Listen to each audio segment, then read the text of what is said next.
Well, thank you for joining us. If you're here, I'm sure you're eager to get involved in today's conversation. Now, we've had a few streams on this stream and others recently about language, and tonight we're going to be discussing moral language. That's right, moral language, and the problems that can cause, and people confusing words, and how some terms are polysemous, some people are just not describing their positions very well, and it's, a general sort of jovial conversation about that sort of thing, and we're hoping to have lots of participation from you in the audience as well. But of course, don't let me carry on and let's get this on the road. So let me just roll the intro, and here we go.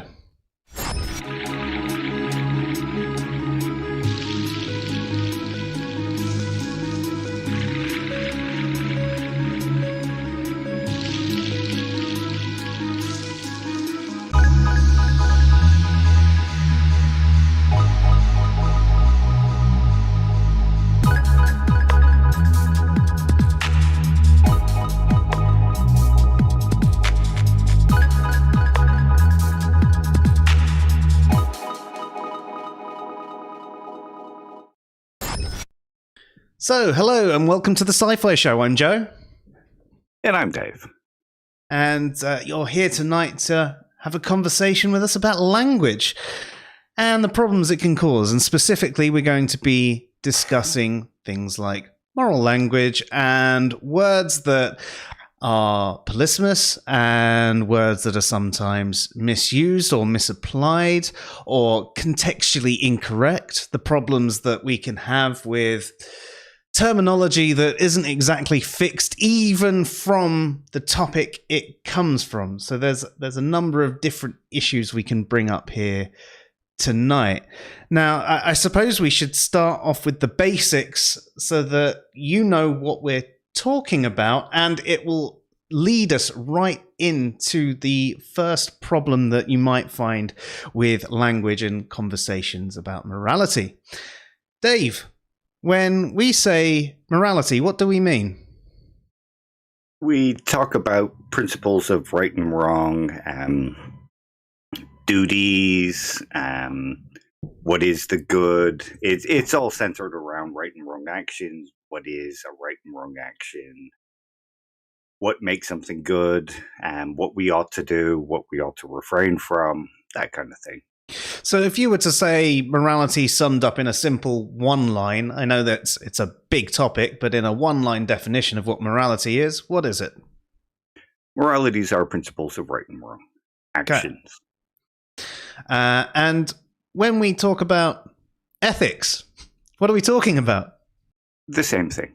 Exactly. But roughly the same thing is a way to put it, because ethics sometimes goes a little bit beyond that. Sometimes it's the idea that you are reflecting on your morals and your morality and justifications for your morality and things like that. Sometimes it's referred to as the study of morality, which is sort of the same thing. If you're studying morality, then you're thinking about why this is justified, why this form of moral theory might be the way to go. But this also leads us on to quite a common misunderstanding that you might find in the skeptic or atheist community, with which we're a part. We find that sometimes ethics and morality are defined in slightly odd ways, don't we, Dave? Ethics, let's see if I can put it up in a nice, easy way. Ethics are the morals of the society, and morality is the morals of the individual. That's the way I've often heard it put. That's exactly what I've heard as well. Or different variations on that. Morality is your personal morals and principles, and ethics is society's morals and principles. That's another one I hear. Now, this isn't the way within the topic of ethics it's usually discussed. And actually, what you can see here is people are basically putting the conclusion of what they think morality is into their definition of morality. One of the biggest conversations in morality is the meta-ethical question of whether morality is subjective or if there's any truth to it. And by saying morality is your personal morals and values, you're saying, well, it's defined as something subjective, therefore it's subjective. So people who are doing this and will only accept this definition of morality, they're sort of attacking it from a very, very circular point of view. And when you come to ethics, being defined as society's values, again, you're presupposing that ethics are relativistic. So you're looking at sort of a subjective form of morality for morality and relativistic morality for ethics. But as I say, that isn't the way these things are usually discussed, though people will almost fight for this definition of it. Now, language is one of those things that people use to describe their position, but it can be difficult when someone is not discussing the topic in the same way as you. They're not playing the same language game. And what have you got there, Dave? I can't read that. Blimey. It's just like a blur. Ethics, Greek, the study of the concepts involved in the practical reasoning, good, right, duty, obligation, virtue, freedom, something, choice. Also, the second order study of the objectivity, subjectivity, relativism, or skepticism that may kind of... Oh, something. Maybe you should read it, Dave. Okay. Ethics. The study of the concepts involved in practical reasoning, good, right, duty, obligation, virtue, freedom, rationality, choice. Also, the second-order study of the objectivity, subjectivity, relativism, or skepticism that may attend claims made in these terms. For the kinds of problems encountered, see under the special terms. So, there you go. Oh, look at that. Dictionary of Philosophy. Well, there you go. This is one thing that we have discussed in the past, is the fact that whilst language is descriptive and it's what people use to describe their position, there can sometimes be contextually correct terms. So when you're having a discussion about, say, evolution, there are right definitions for what evolution is and speciation and all those sorts of things. There's contextually right definitions. So within morality, there are some contextually correct definitions. Now, even within the topic of ethics, there are different ways it's discussed. Like Dave and I mentioned earlier, ethics and morality, especially within the English language, are used very interchangeably. And ethics is given this additional definition. You might find in another language that the more rigorous study of morality, the definition, is more often or not called an ethic, whereas the morality, as in the principles of good and bad, right and wrong behavior, it stays the same. So either way, you have this split within philosophy, and these are the ways that these terms are discussed, and you can see that there are people who break out of those terms. They have a discussion about morality, but they're using a different definition of morality. And this is often because they want to say morality is subjective. One of the reasons they want to say morality is subjective is because theists have told them that if there's no God, morality is subjective. That's one of the reasons a lot of atheists online do it. And they go, well, it must be subjective then, because there is no God. So therefore it's subjective. And then they might even look at God's morals and they might go, well, his morality is subjective. And there's a big confusion over what subjective actually means when you're having the moral conversation. I've heard it define in a few different ways, but Dave, do you want to tell me some that you've heard of where people using subjective in a atypical way for the moral conversation? Usually from a mind. That is the biggest one that you hear from people, actually, isn't it? Which just doesn't work. No, because to have morals, you have to have a mind. So it just seems blaringly obvious, which is why generally subjective is meant as in personal opinion. I mean, another reason why it doesn't work as well, they say like basically anything that comes from a mind is subjective. And it's like, okay, but the only way that we know the shape of the earth is because we've processed it from our mind.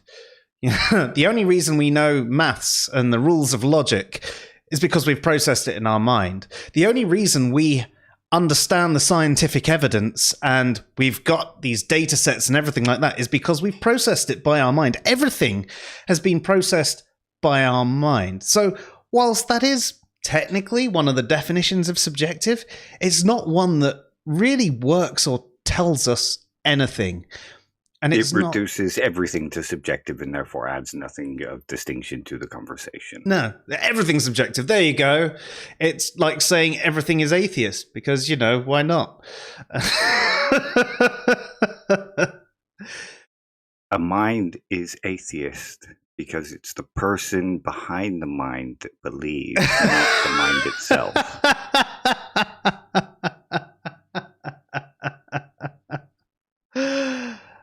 But yeah, so there's a lot that needs to be unpacked there, really. And some of the other different ways that subjective gets used is it can sometimes get confused between different types of subjective morality. So technically, all the non-cognitivist theories are forms of subjective morality, and that's quite different to moral subjectivism. When you're talking about non-cognitivist theories, we're talking about people who believe that there is no truth to moral statements. So if someone was to say it is wrong to steal, it is wrong to torture children for fun, they're saying there's no actual truth to that statement. What they're saying is they're expressing something. Now, it could be that they're expressing emotions like, oh, I find it horrible that you're doing this thing. It disgusts me. These are the things I like. These are what I want you to do. I love it when people do that. I hate it when people do that. There are people that say that it's expressions of instructions of how you want to act. That's prescriptivism. So someone saying it is wrong to steal is actually just given an instruction, do not steal. And there's different types of expressivism. There's things that talk about cultural norms and things like that, but they're saying there's no truth to moral statements. And I do sometimes find it confusing that people would use moral language in this situation altogether, because it seems like they're trying to pass a moral judgment for an end that isn't necessarily necessary. That's one way to put it. It's kind of like they could say it another way, but it wouldn't have as much impact. You know, if people were to say, I hate it when you do that, that's not necessarily going to come across as strongly as, oh, it's immoral if you do that. Because morality has been with us for throughout our evolution. It's something that's evolved with us. Our understanding of it has evolved. It keeps on going. And it sort of created this language barrier, especially when people start to say that, well, I'm more moral than you. But if these people don't believe there's any truth to morality, they're not really more moral. They're just saying, I prefer my morals to your morals, or, you know. But when you have the other kind of subjectivism, the cognitivist subjectivism, I mean, it can be even more confusing, because they are saying that there is truth to moral statements. So if I thought it was wrong to steal, then it would be wrong for me to steal, because there is truth, but it's my personal opinion that makes it true. But if you then thought it was right to steal, or that, it would then be moral for you to steal. So I wouldn't be allowed to steal, and you would be allowed to steal on a moral scale.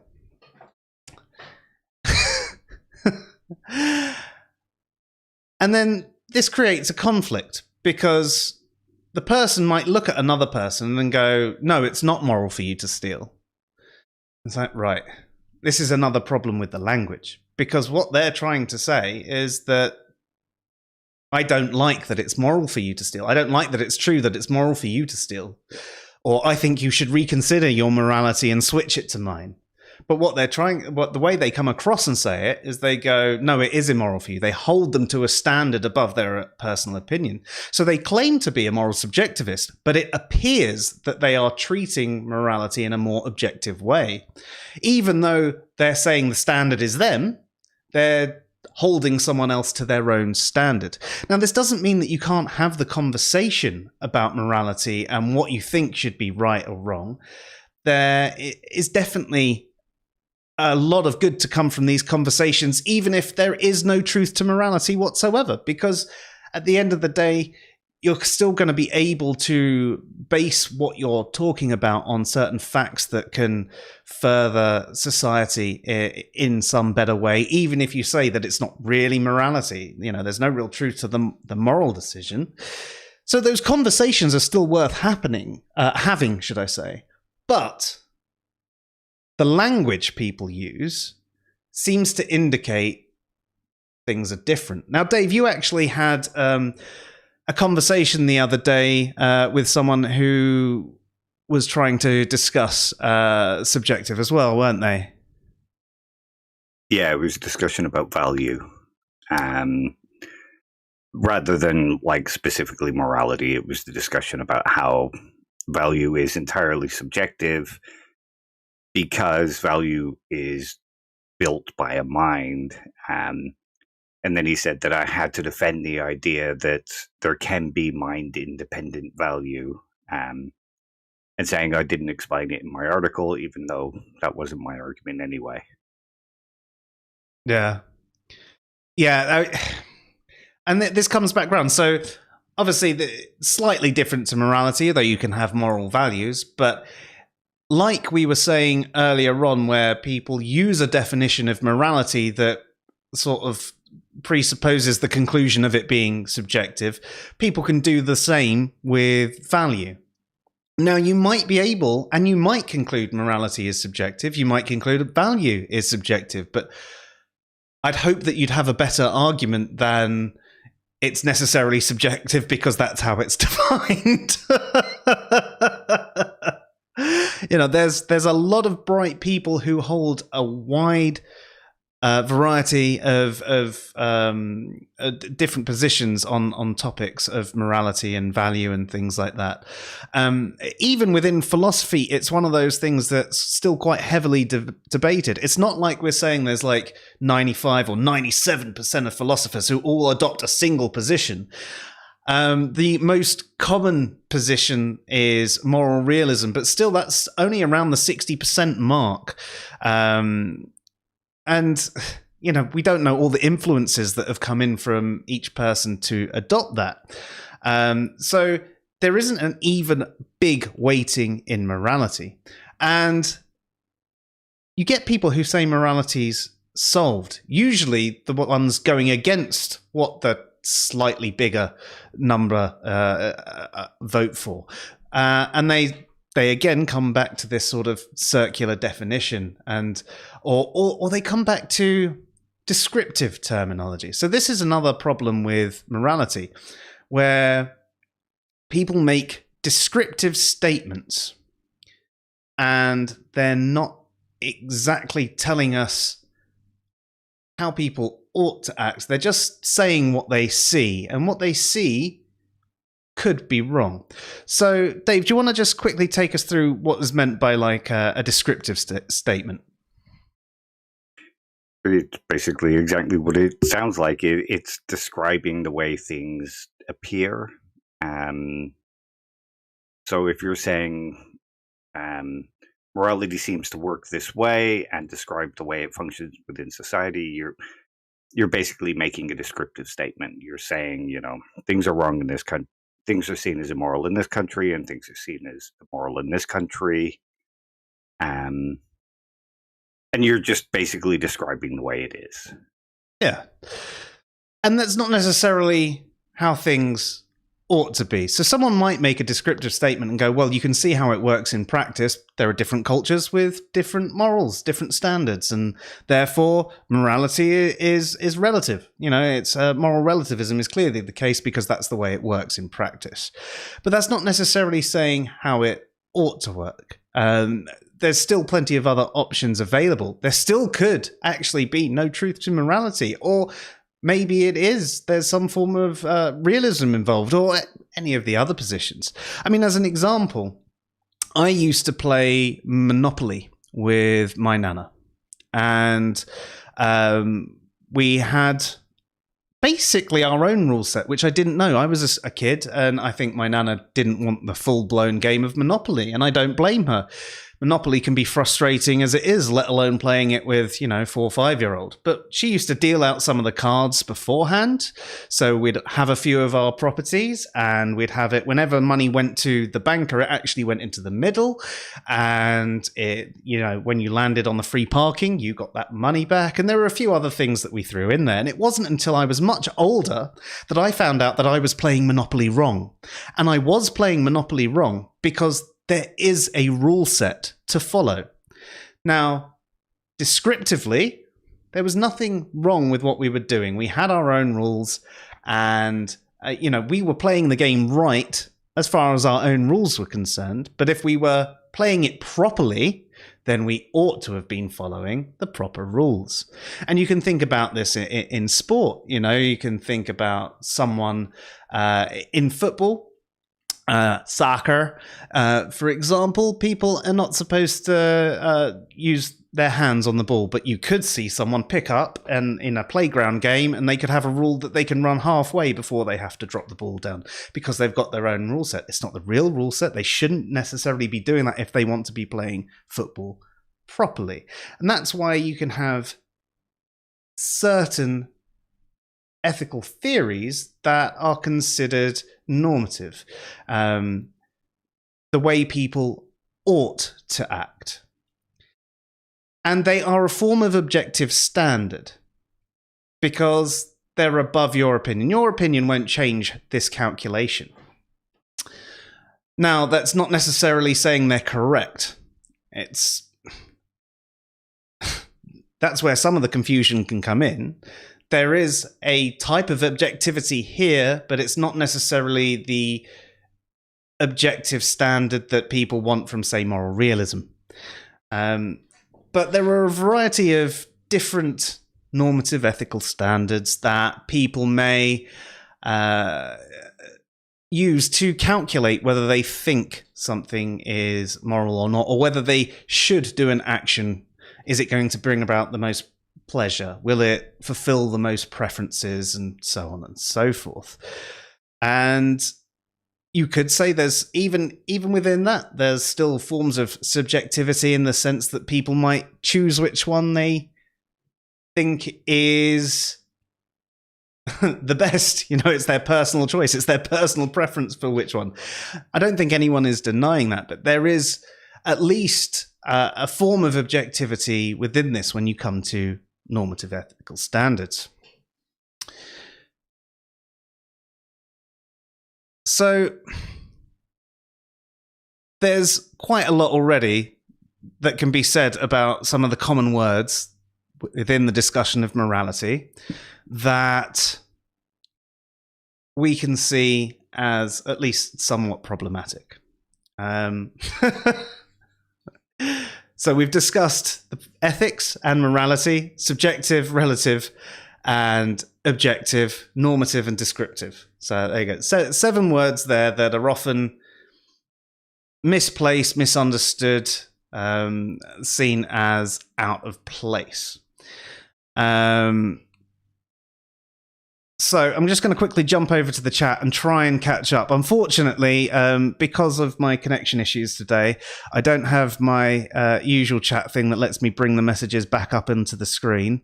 But let's see what we can do. So Wolf says, I just asked this question. Would morals or ethics exist without the human component or some similarly advanced species of which we only know of humans?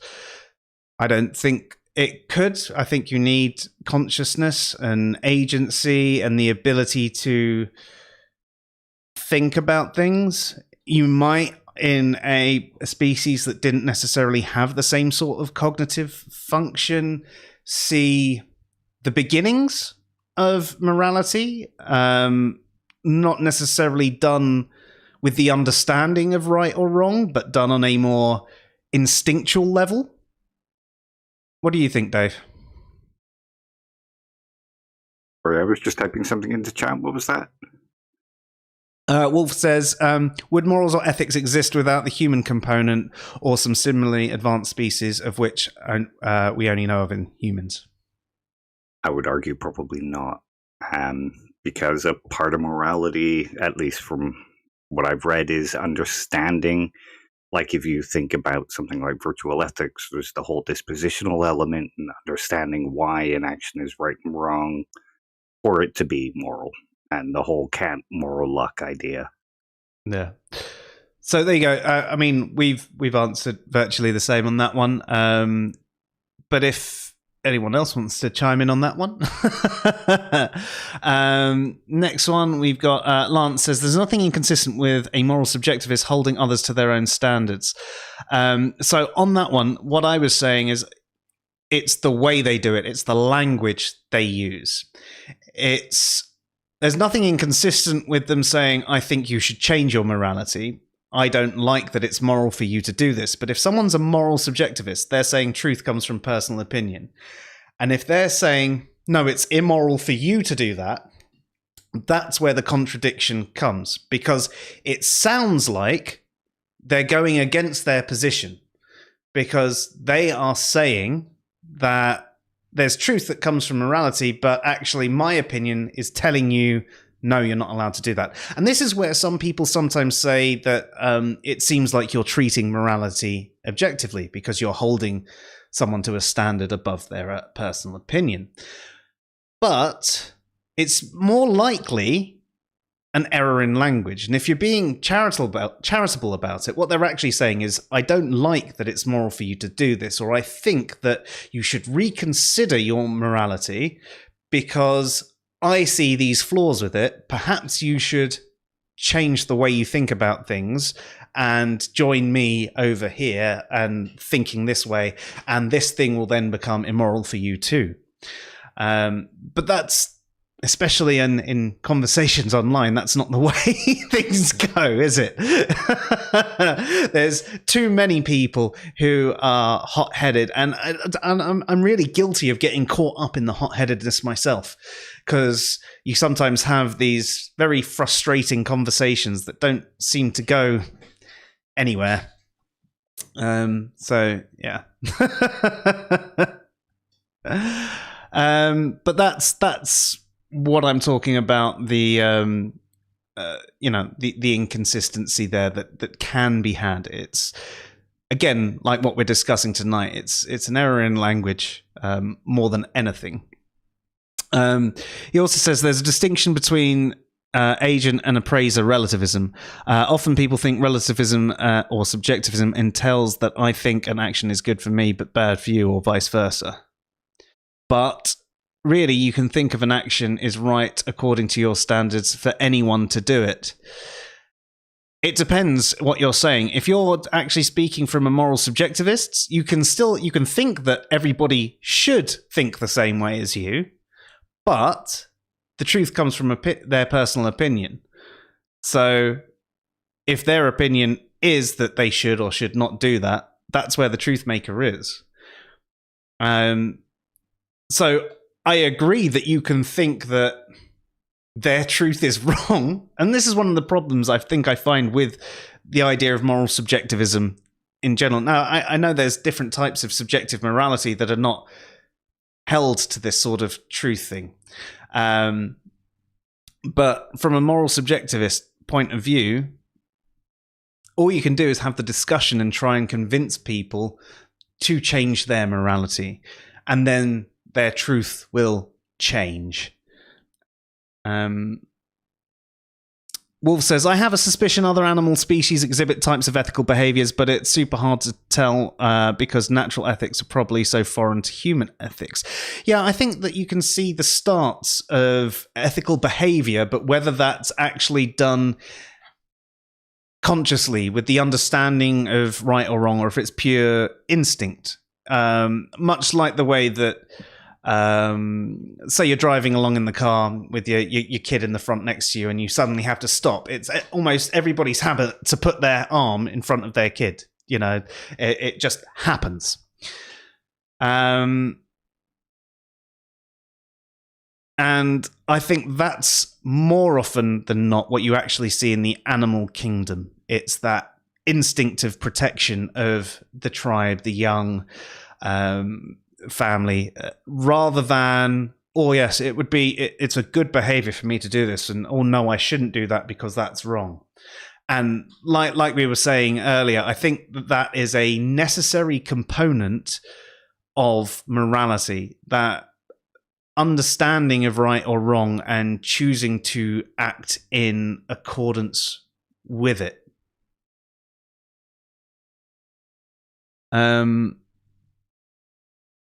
He also says, I think the fact that the ethical and moral argument exists is a hint that this concept is a framework evolved into the species and molded with the species through evolutionary pressures. Yes, I'd agree with you there. I'd say that it's just one of those things that, you know, it's one of those things that evolved as we did, and our understanding of it evolves. And I don't know whether there's anything in it above it being something that naturally evolved because we're a social species, and morality is one of those things that helped us survive and work together better, and communicate things that we wanted done or not wanted done better. I don't think that there's necessarily part of it as part of the fabric of the universe as such. But I do think that morality has a purpose. And I think you can make statements about what best represents that purpose. But I also don't think we are evolved enough or knowledgeable enough to really have our finger on the pulse of everything there is to do with morality.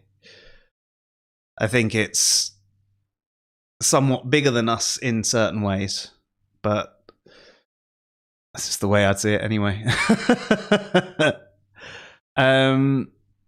Trying to catch up.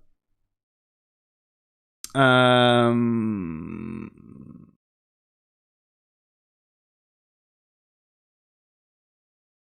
there any others in there, Dave? I'm trying to skim down as fast as I can. Oh, hi, Ice Swallow. Nice to see you there.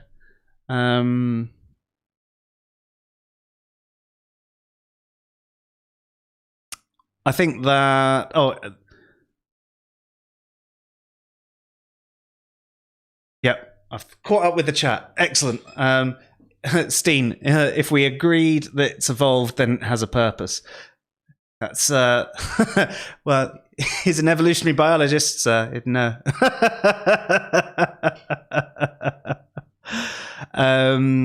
And Lance is recommending a book specifically in Morality, a Historical Invention from the Atlas of Moral Psychology. Macquarie argues that the concept of morality arose in some cultures and not others. So the ones that it didn't arise in, are they still with us? Just wondering. But there you go.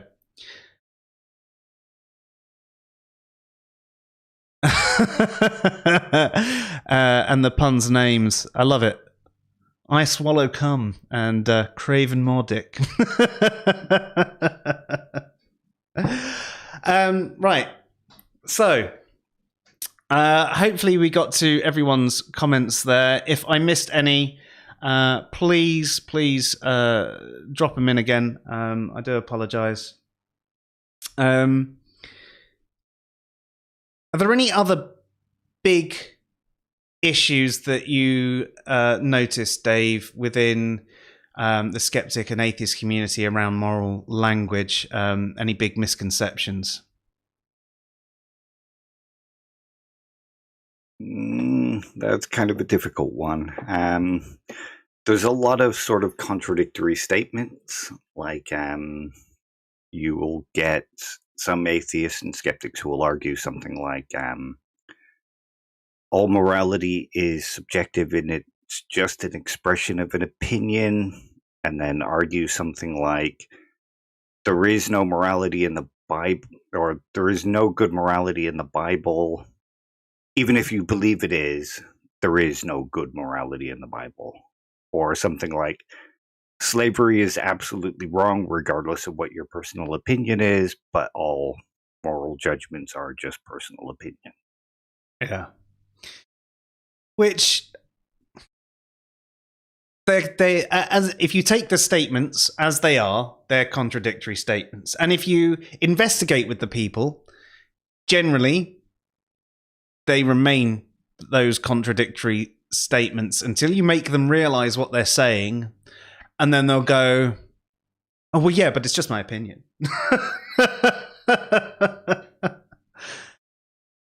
But I think it's the case, though, that not a lot of people really think about these topics. And like you said earlier, a lot are just responding to they're just responding to something that religious people are saying, like if objective morality exists, then God exists. Objective morals exist, therefore God exists. They're just responding to that rather than actually reflecting on the statement and reflecting on morality or anything like that.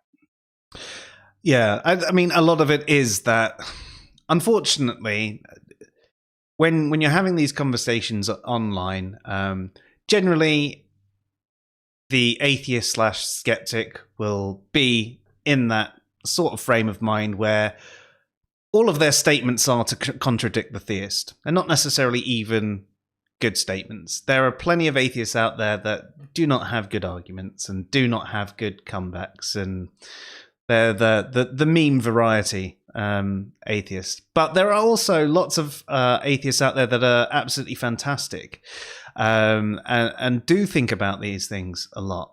And then there's those people who are in between that sort of want to know, but don't know who to look to, don't know where to find the information. And I think that's where most people sit, if I'm honest. You know? But it can be hard to find those sorts of answers. And to bring it back into what Dave was saying, you know, when someone makes the statement that no matter what you think, this thing is wrong, but also says, you know, morality is just opinion, that statement is in conflict. The way they ought to phrase it is they go, people should have thought it was wrong. They didn't. Their opinion isn't in accordance with mine. But obviously we phrase things in this sort of shorthanded way that when you understand the totality of what those statements actually mean and entail, do lead to contradictions. They're not necessarily being contradictory in and of themselves, at least intentionally. But some people definitely are as well. I often find that there are people who think that, you know, the Bible one is another common one that Dave brought up as well. You know, the Bible, all the morals in the Bible are bad. It's like, right, but Isn't it just opinion? If it's just opinion, then it's your opinion against theirs. What makes yours right? Well, it's obvious, isn't it? Clearly, because they're doing this, right? But if it's just an opinion and there's no truth to it or anything like that, then what actually is the deciding factor if it is just opinion? You know, because all the other stuff doesn't matter. It's just your opinion, isn't it? And you know what? Morality could just be all opinions. I'm not arguing against that. I mean, I have done in the past, but that's not the point of this. It's to help build an understanding of the way things are phrased can have some serious implications. And if you ever started to have a conversation with someone that perhaps knew a little bit more about morality than you would definitely be talking past each other because you'd be using the same words, thinking you're having the same conversation. And you really wouldn't be. If you're using subjective from a mind, you know, or you'd be having a different conversation. Or you were saying that, yeah, morality is just opinions, and then saying, but these people are wrong for thinking that. Again, you're having a different conversation because they can't be wrong as such. Just in the way that technically, language is one of these things that we use to try and communicate and describe things. So all definitions of a word are valid, but there can be contextually correct definitions. And I think people often discuss topics that are slightly above the mundane how's the weather, but forget that there's a little bit more to the topic than they realize. And you know what? That could be genuine ignorance, and I don't mean ignorance in a judgmental bad way. We're all ignorant of so many things. There's so many topics that we don't know how much we don't know about. But there can be a bit of resistance when we realize that, or maybe we don't understand it all. But to move on from this part, Dave, unless there are any more that you can think of or any chat messages you think I need to catch up with? There's some stuff from Lance earlier on I don't know if you want to respond to. I think I got them earlier, didn't I? Or where are we going? Do you want to read them out for us? I missed it. Hang on.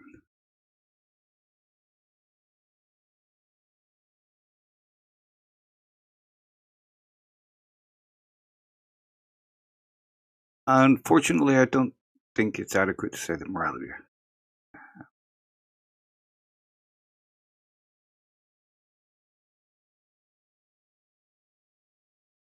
There's nothing inconsistent with a moral subjectivist. Yeah, we did that one already. Sorry, I was so busy answering in chat that I must have missed it. That's all right.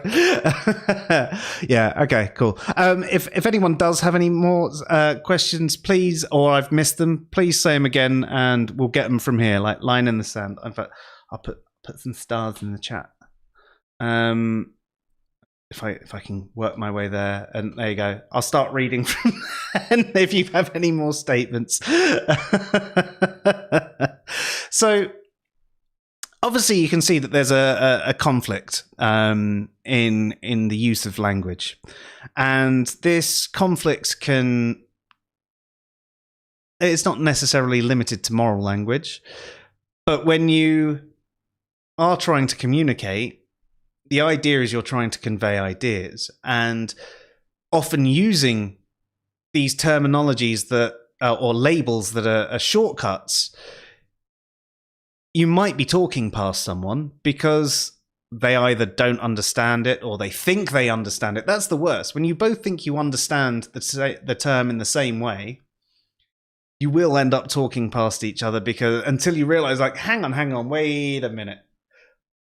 What do you mean by that? Because I thought you were talking about this. So what do you mean by it? And by then, sometimes the conversation's gone too far to be productive. But But this problem with the moral language isn't just based around how people communicate with each other in the online world using terms incorrectly. Moral language has been driven into absolutely everything around us. You'll find it at home, your parents or guardians, your brothers and sisters. You'll find it in your schools. You'll obviously find it in any religious institution. You'll even find it in the law. One place that it really, really, really, really shouldn't be. It might have influenced the laws to change, but once it's there, it's legal and illegal, not moral or immoral. Legally illegal. The morality doesn't matter for the context here, but how much moral judgment goes into this stuff? And it's natural for us to do it. It's something that we've been brought up with all of our lives. It's something that's evolved with us as well. So there are some form of moral instincts, I guess, that go along with it. We might have these intuitions of, although no, that's a bad thing. But Dave, if you were to focus on the schools for a minute, what do you think the problems with moral language in schools are? Okay, so this is quite a big topic. But to give a pretty simple example, imagine a kid who's not doing so well in school, somebody like me. I didn't do very well in school. I got kicked out. I was constantly being told that I was a bad kid. Mostly because I had ADHD, couldn't focus, spent a lot of my time daydreaming. I still managed to do very well in all my classes, but because I wasn't paying as much attention as I should have been, I was considered a bad kid. So that language sort of reinforces that you're not a good person, and therefore makes you think more negatively about yourself, and therefore that kind of moral language can affect how the child sees themselves as they grow up. And it could also encourage negative behavior that wasn't there as well. Well, it can encourage you to hang out with the bad kids because, well, you're a bad kid. So even though you might be a good kid in other regards, you start to see yourself as one of those kids that should be hanging outside, smoking, and all that kind of stuff. I mean, that's a great way to put it, and I mean, that story closely resembles my own. So, I think that obviously, when it comes to the schools, teachers are very guilty of doing this, and it's one of the things that even parenting, I try to remove the moral language with the corrective behaviors. You know, that's not how we do things. You know, this could cause someone pain, and it's not nice to cause someone pain, so we won't do that. You try and strip that moral language out of it, because I don't want to get into their head that they're a bad kid themselves. And try and sort of address the behavior, maybe, but not them being bad. If you have to use the word bad, this behavior is bad. This thing over here is one of the naughty things that we don't do. Okay, I understand you did it, but we won't do it again, will we? But it's hard. It's hard because, you know, that moral language, again, is through your entire development is built into you, and it's really hard not to use that moral language against them.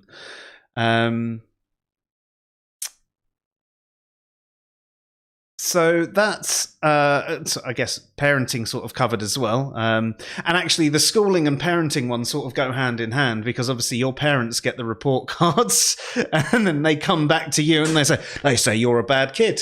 Why are you a bad kid? And round and round and round that one goes. Where else were we?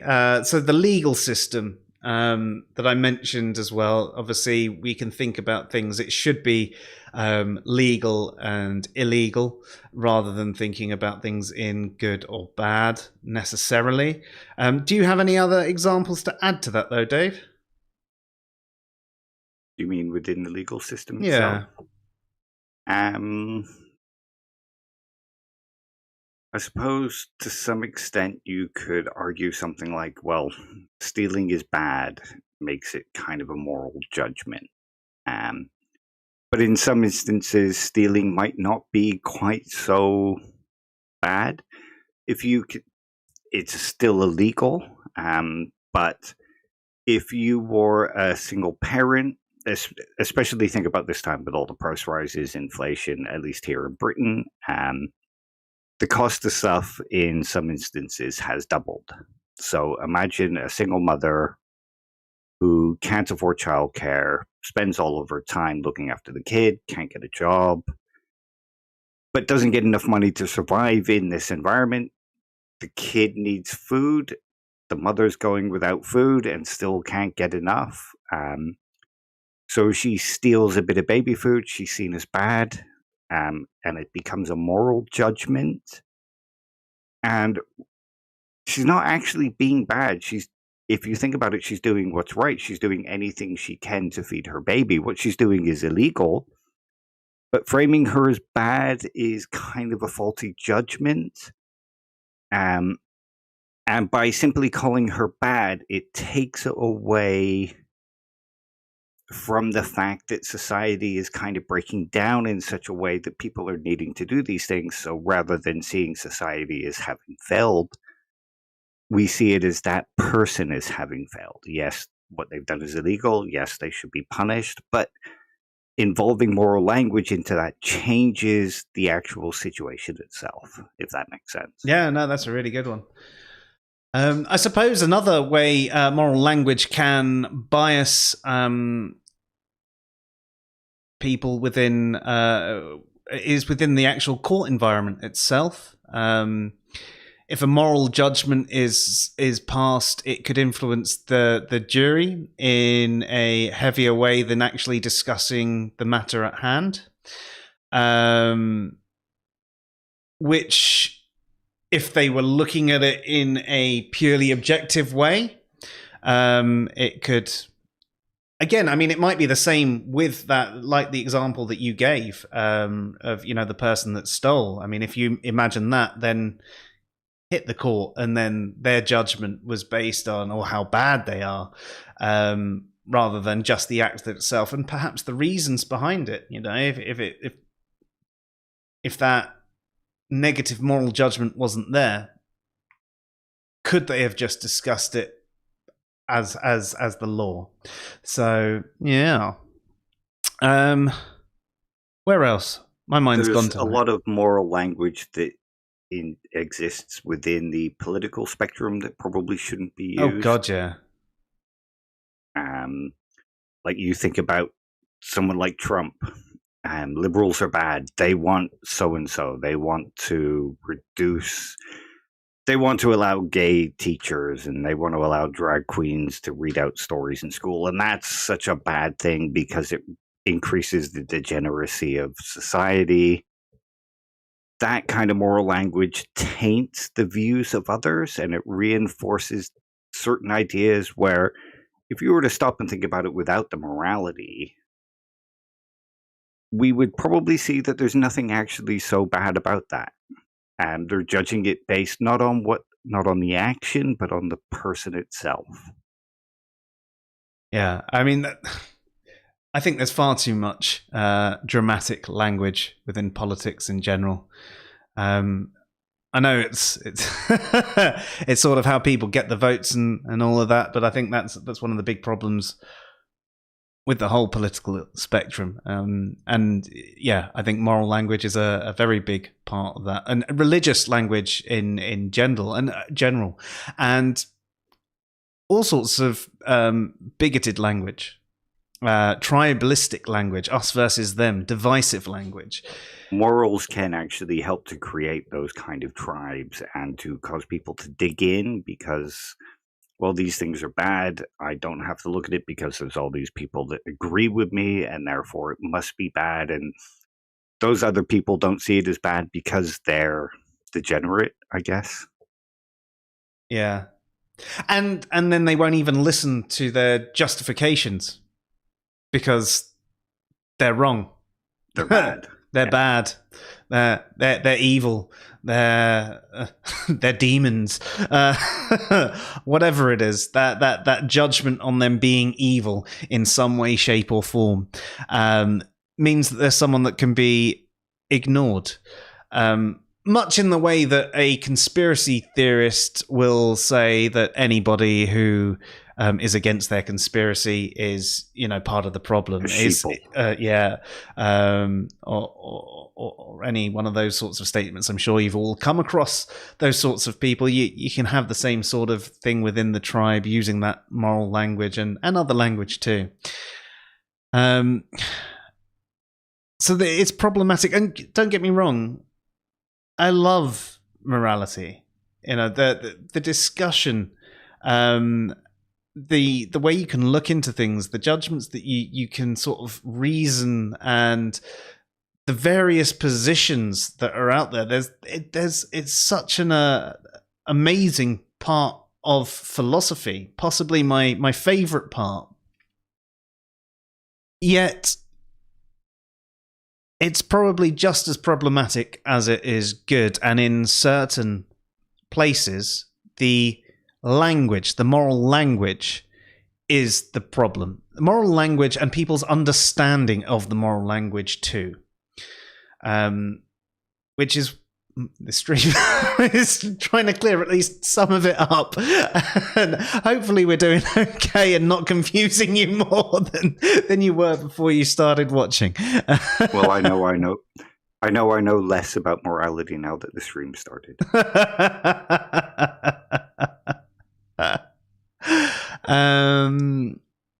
So Steen says, is morality not a framework of right and wrong, and as such the framework can be shaped differently by groups as long as it helps that group prosper?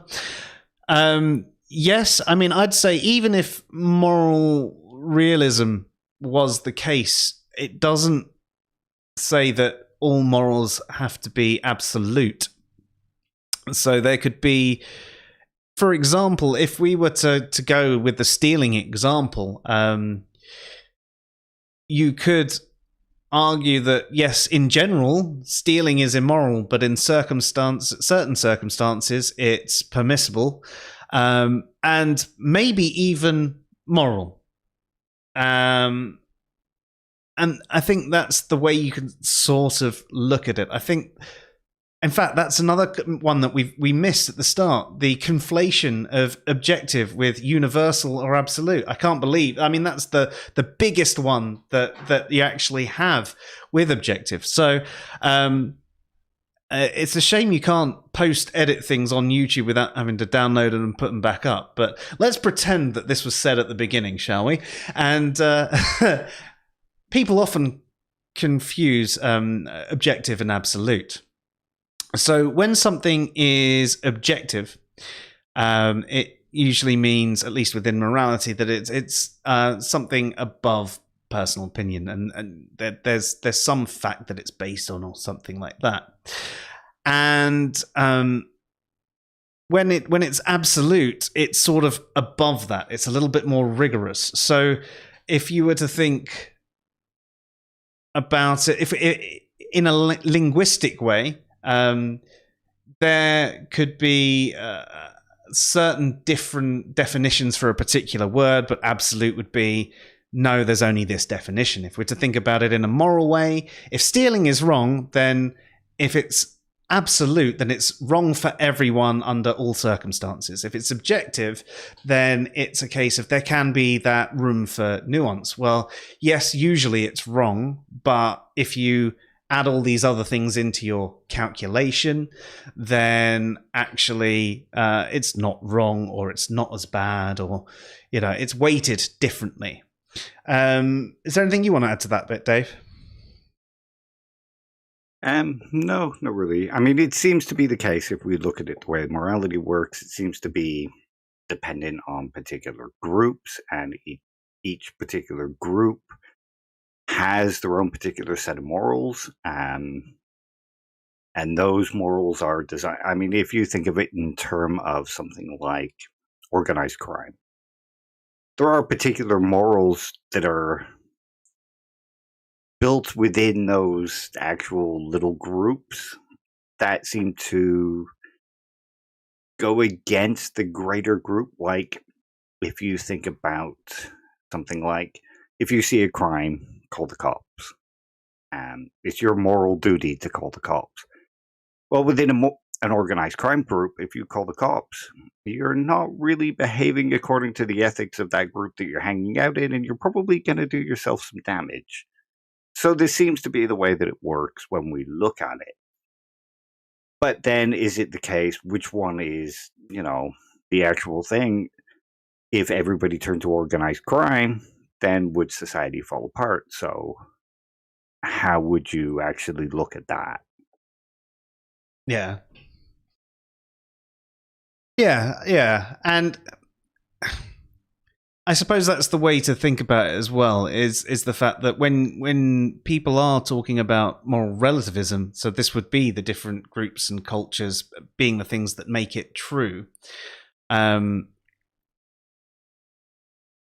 there's often that case of people making that judgment that, no, they're acting wrong, so they're suddenly, and this is back to, it's either an error in language or an error in judgment. It's one or the other. I won't go over that again because I've already explained that a couple of times, but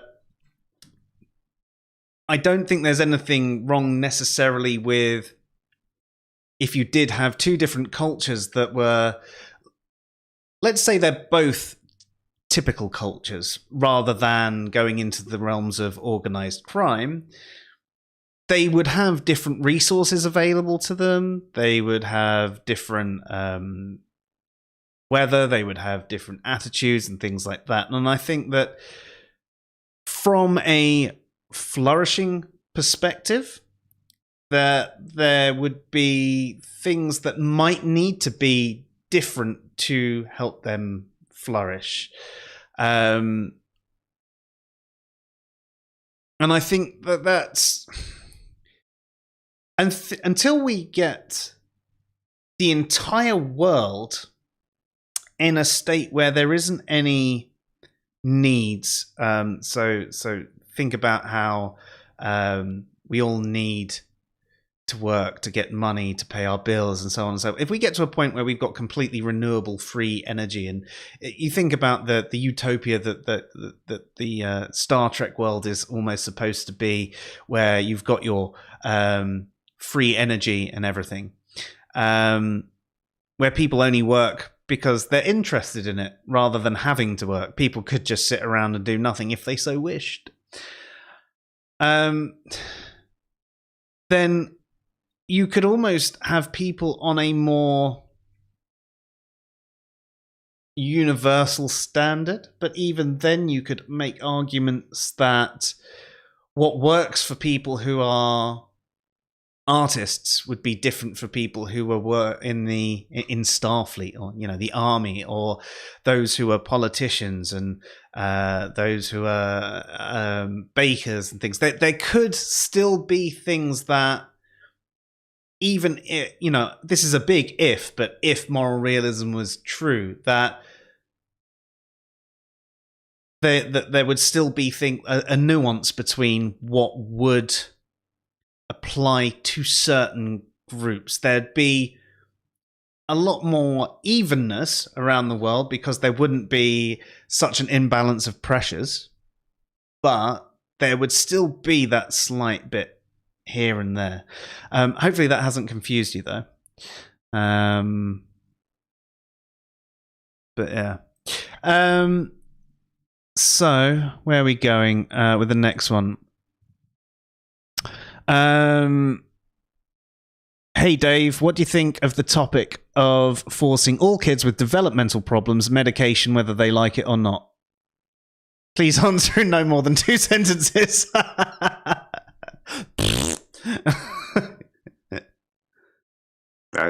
That's not a sentence. That's an expression of disgust.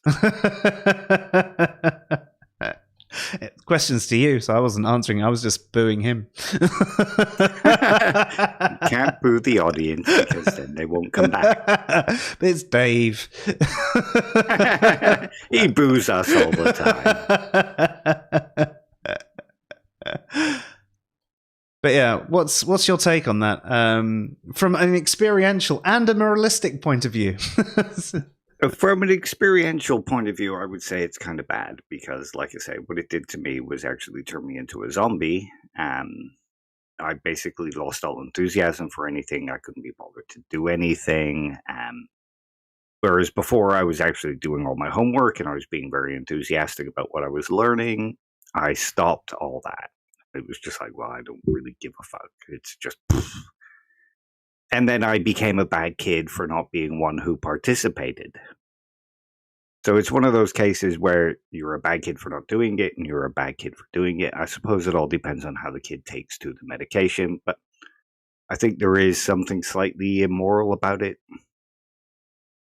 Because if you're just forcing them rather than working with them to see what would best suit their needs, you're not really solving their problem. You're just creating a different problem.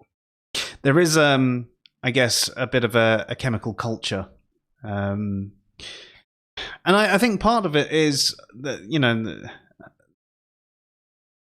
especially in well, in fact, it depends on. It doesn't really matter so much where you are in the world, but there's obviously an issue with getting the doctors and appointments and the mental health support and all of that. And the easiest thing to do is take these, see if they work. If they don't work, well, just keep trying. Because then they don't have to deal with it. But it might be that they want to do more, but they can't physically do more because they don't have the resources to do more. And if they were to do as much that was needed, that system would collapse in on itself. But then we come back to the whole point of, does the system need to collapse for it to actually be addressed? But if it collapses, then it can't be addressed. Because there is no longer a system to address it. Well, I mean, government would have to step in and do something, wouldn't they? Or at least you'd hope. Yeah, that's the thing, isn't it? In this day and age, would they? Or would they just say, well, look, see, it doesn't work. Yeah. And why should you spend your money on helping these other kids? It should be the responsibility of the parents. Yeah. Still worried about what's going to happen to the NHS. But that's a Same. Completely different topic. Well, that's actually a good example of moral language. If you think about something like, I know it's very common in America, but it's starting to kind of infect British language about the NHS. Why should I pay my taxes and my national insurance in order for some drug addict to get treated for their heroin addiction? And that kind of creates a sort of moral environment for, well, why should we have a national health system? Look at what it does. Look, it helps these bad people. Do you really want to be helping drug addicts to be drug addicts?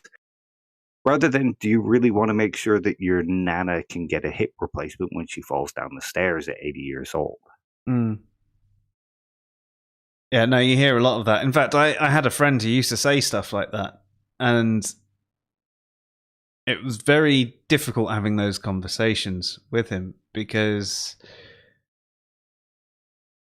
to me, the minimal amount that goes to the NHS from my pay packets worth it for anyone to have healthcare when they need it.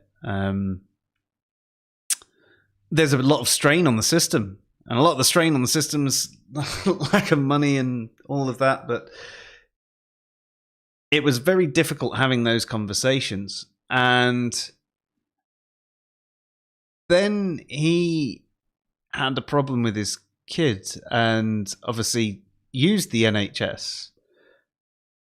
And he was sort of like, he had a change of heart, but I think that his problem was that he didn't really use it and he didn't see the need. And it's like,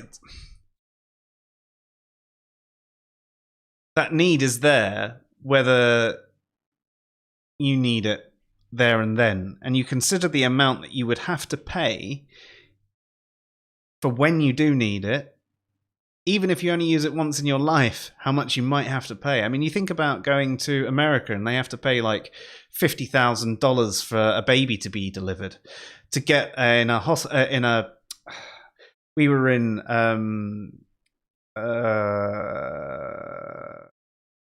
Florida, and one of the kids fell over, cracked open his skull, had a big old gash in it, had to go to the hospital. We called the paramedics out. And we thought we were going to go in the ambulance. They're like, you do realize that will cost $500. I'm like, what? All right. We wouldn't have called you had we known. We'd have just come straight to the hospital. And it's like, so yes, you may not actually use the system, that much or at all. The occasional antibiotics if you get tonsillitis or something. Right. Okay. You might not use the system that much, but then there are people who need it, and one day you may need it, and you'll use it, and if you compare it, what you've paid to how much that one thing would have cost you in America, all of a sudden it's a different ballgame, isn't it? But yes. It is. And generally in Britain, the national insurance payments are far less than private insurance payments over in America. Yep. And yeah, there aren't many companies that do like free private health care in the UK either. I know there aren't that many that necessarily do it in America either, but I mean, you need it out there. But even if you use like private healthcare over here,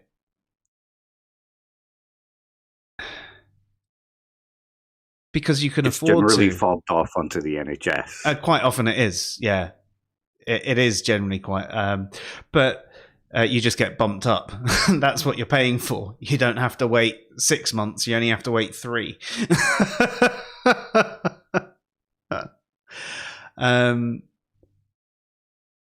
But even then, even if you are the sort of person that's lucky enough to, say, have a company that pays for private healthcare or can afford to pay for your own private healthcare, I still don't see that as a reason not to pay that national insurance. Because, well, I mean, I am one of the people that actually has free private healthcare for me, not for my family, but for me within the company.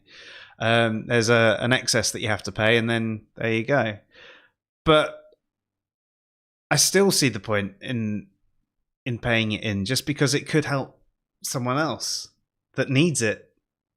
And maybe I won't always be in this company either. Maybe one day I'll be in a company and I won't have the private healthcare. It's... Or you could be out of the job.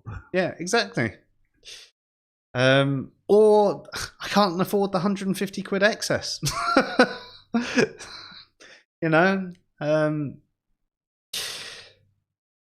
So yeah, there's plenty of reasons for the NHS to survive. We're lucky to have them, even though I will complain about the service you get quite often, especially from my local GPs. But that's again another story. But, yeah, I mean, that's the government trying to break it down so that it starts failing, so that people hate it, so that they can privatize it, because it's one of those institutions that most people in Britain will defend to the death. Mm. But if they make it such a shabby service that people are like, well, look at it, it's terrible. If we go private, it'll be better. And then the Tories can start asset stripping it and turning it into private. Bastards. That's the Tories.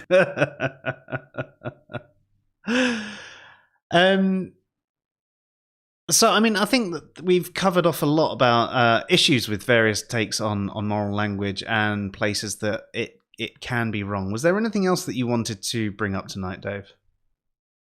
Nothing that I can think of, except it's great to be back streaming. And I apologize to everybody for being the one that's kind of delayed it all. I've just had a lot on my plate lately. Yeah. It hasn't been only you though, Dave, has it? It's I've been busy and doing a lot of different things, and I've been caught up programming, and I've been having trouble planning streams as well. But I'm hoping that we're gonna come back and do a few more regularly again. But obviously, I know that nice. I know that we Dave just accepted the blame, and I've said no, it's me as well. We all know the truth though, and it's Philip's fault. But hopefully, in the future, I'll get everything working, and I'll be able to connect properly and use the turntables. If not, then I'll investigate different ways to do things. What else I have been done though is I've been programming a lot. Now, Wolf, you asked me if I could do some demos of it. I won't be doing those live, but I will do it at some point. It's just one of those things that's grown and grown and grown and grown. And every time I think, right, I'm just going to finalize this bit, I do something else and add this bit to it. And then when I add this bit, this completely unrelated thing breaks over here, and it's trying to debug that. And yeah, it's quite big. And to be honest, the software, as much as it's doing amazing things, it's definitely flaky.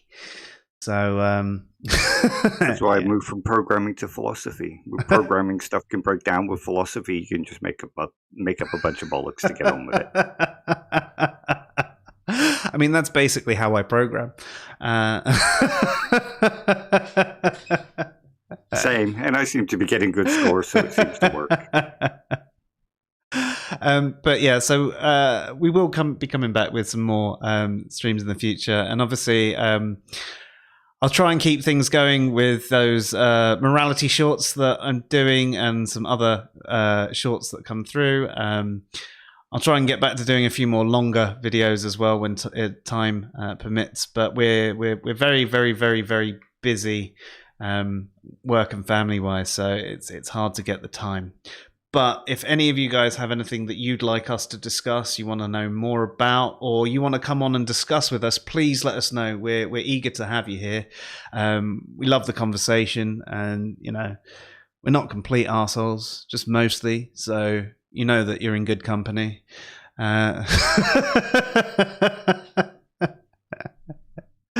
Dave, was there any recommendations or anything like that before we close for the night? There was a good discussion I watched on morality on Majesty of Reason today. And it had Michael Humer in it. Per watched it as well because he shared it on Twitter, and I can't remember what it was now. But it was a very interesting discussion. That's about all I've had a chance to watch recently. Yeah, I must admit, I haven't really been watching anything on YouTube myself, other than when my daughters come in to visit me whilst I'm at work, and she's put on Baby Shark.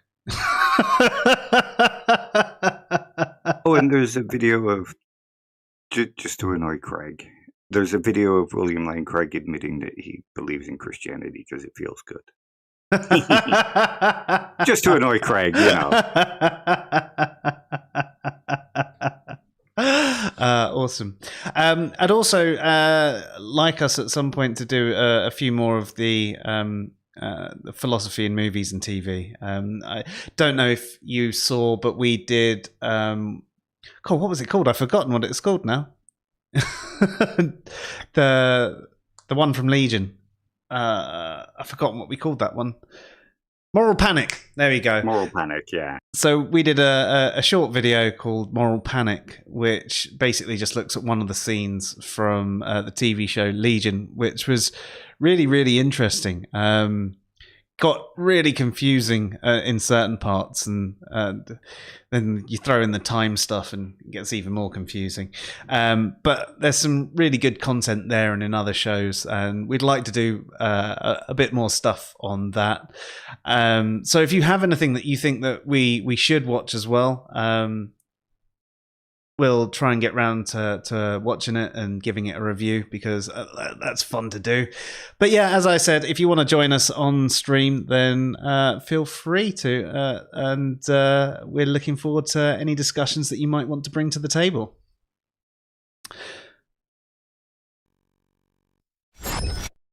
So that's it from us.